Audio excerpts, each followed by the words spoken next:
Well, Vice President Kamala Harris has had a day of being roasted online. The presidential candidate for the Democratic Party was subjected to a lot of criticism for various things that she's been doing on the campaign trail. The Trump War Room Twitter page posted this video comparing the way the VP speaks with just a few hours difference. Here she is speaking to a crowd in Detroit. You better thank a union member for sick leave. You better thank a union member for paid leave. You better thank a union member for vacation time.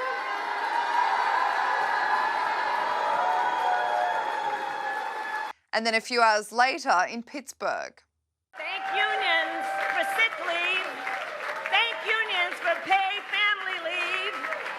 Thank unions for your vacation time. Welcome to Mad World, our weekly Culture Wars wrap-up. Let's get into it. Much like her boss, Kamala Harris has been at the centre of criticism for failing to take questions from reporters or sitting for interviews. While the VP and Tim Walz did sit for an interview last week with CNN, the press wants more. So when Kamala Harris was leaving from Joint Base Andrews this week, her decision to wear headphones made a lot of people laugh online.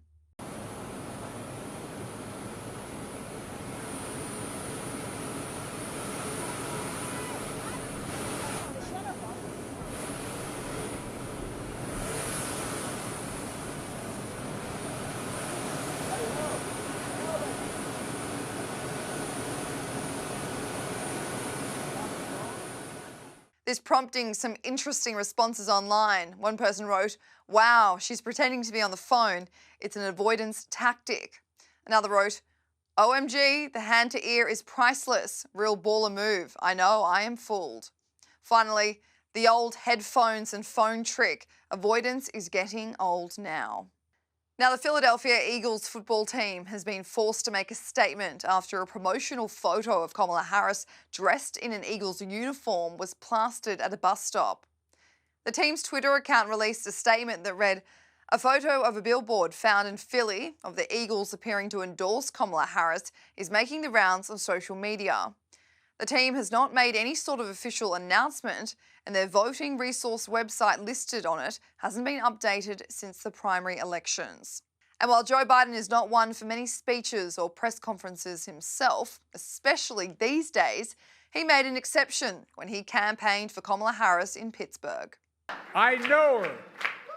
I trust her. Not a joke. I trust her.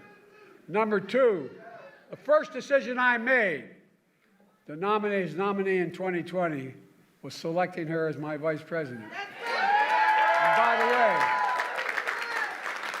way, it was the single best decision I made as President of the United States of America.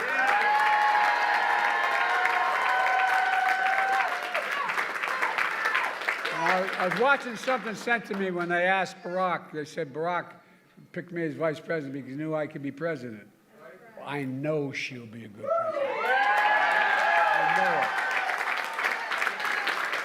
I've watched it when all the experts, foreign and domestic policy, would give us advice, then we'd sit alone in a room, and she has a backbone like a ramrod.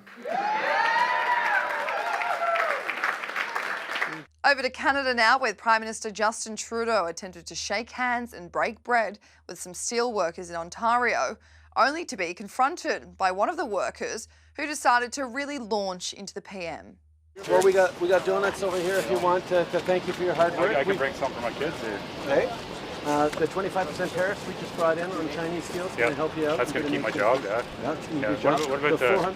What about the 40% taxes I'm paying, and I don't have a doctor? The $400 million that we invested in the electric car means you're going to have a job for I think you're only here for years another year. We won't see you around probably another year. Well, that's what elections are for. That's right, that's right. And I look forward to everyone exercising the right to vote. Yep. And the basic choice, we're going to invest in you and your job. So I don't believe you for a second. And in Paris now, where the Paralympics has been met with similar backlash the Olympics also received.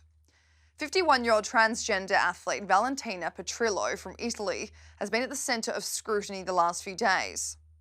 While she has now failed to reach the final for the women's T12 400-metre final, that doesn't mean the backlash has gone away, as she is still competing at the 200-metre later this week.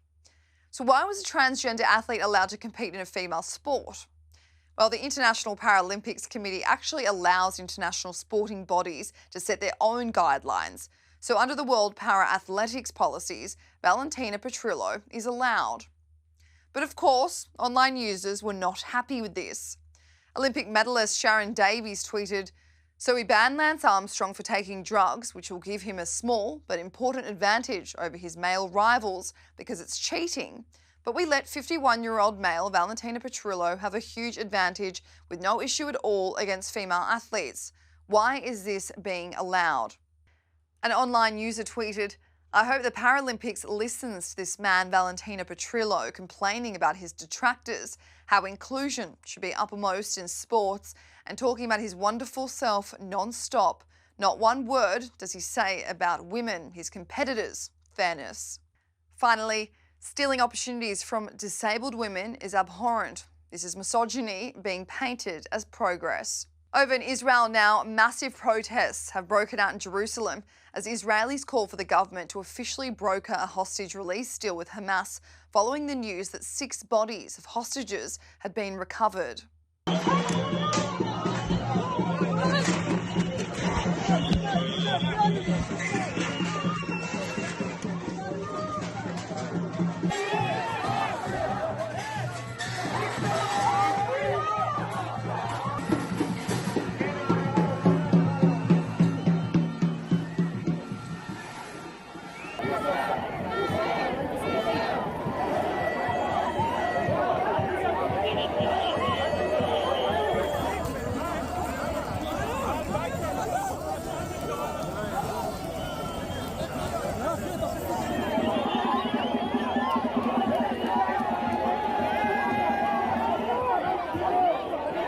On Monday of Labor Day weekend in New York City, a woman walked through the streets holding a Hamas flag.